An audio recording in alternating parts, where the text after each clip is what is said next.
3 short films: Sacred Geometry by Renee Cox, Lena Victor for Visionaire, and Gender Shades by Joy Bulamwini center Black bodies, especially Black women's bodies, as visceral landmarks in the construction of innovative and transcendent geographies.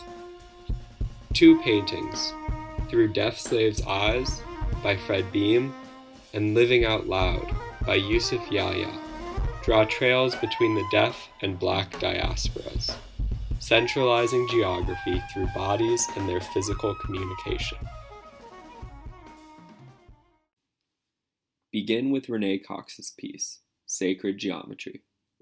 See figures as a malleable medium, as assembled Black bodies radiate out in writhing, powerful collages. Sacred Geometry invites the audience to enter a new world with its own unique geography, mesmerizing background music, and awe-inspiring narration. See the pleasing fractal kaleidoscopes with their symmetrical geometry that explode against a purely Black space. The audience feels disoriented, yet captivated and paradoxically centered by the only landmarks available: bodies. One body, for example, is visually mapped out by a myriad of others, portraying a multiplicity of self.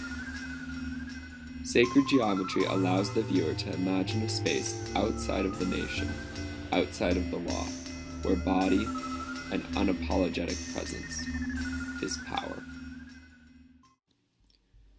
Return to Living Out Loud by Yusuf Yahya. See the ways that hands, bodies, and faces express visual maps of communication. The piece invokes a sense of surveillance and judgment, like a fish in a bowl, yet there is also a clear presence of community and excitement. The piece includes both American Sign Language and English words to draw from 2 often discrete linguistic sets of conceptual maps. The piece exemplifies how the meaning of bodies depends on the conceptual maps of the audience, reminding the viewer that representations have no fixed meaning. Rather, cultural and linguistic maps dictate understanding of art.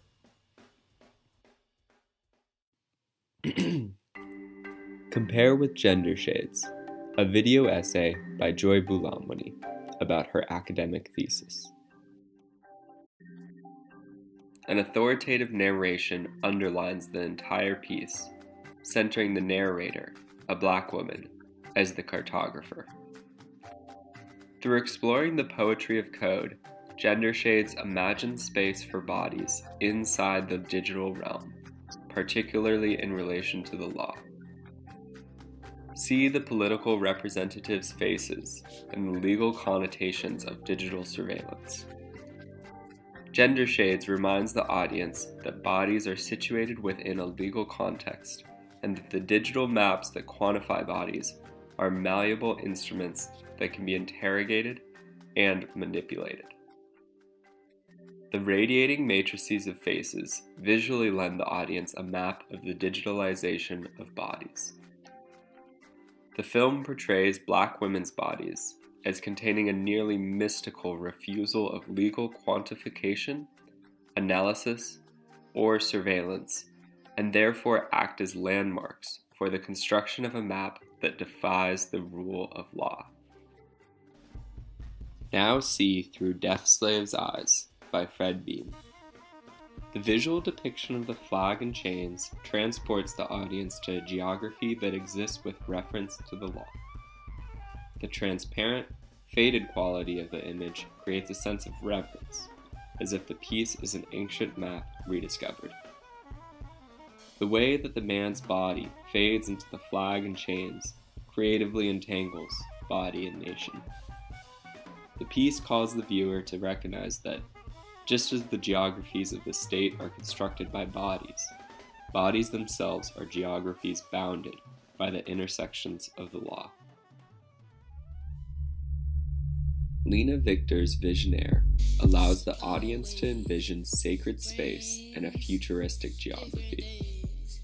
The many shots with her holding gold or black globes center Victor, a black woman, is literally holding the world and all of its geographies in her hands.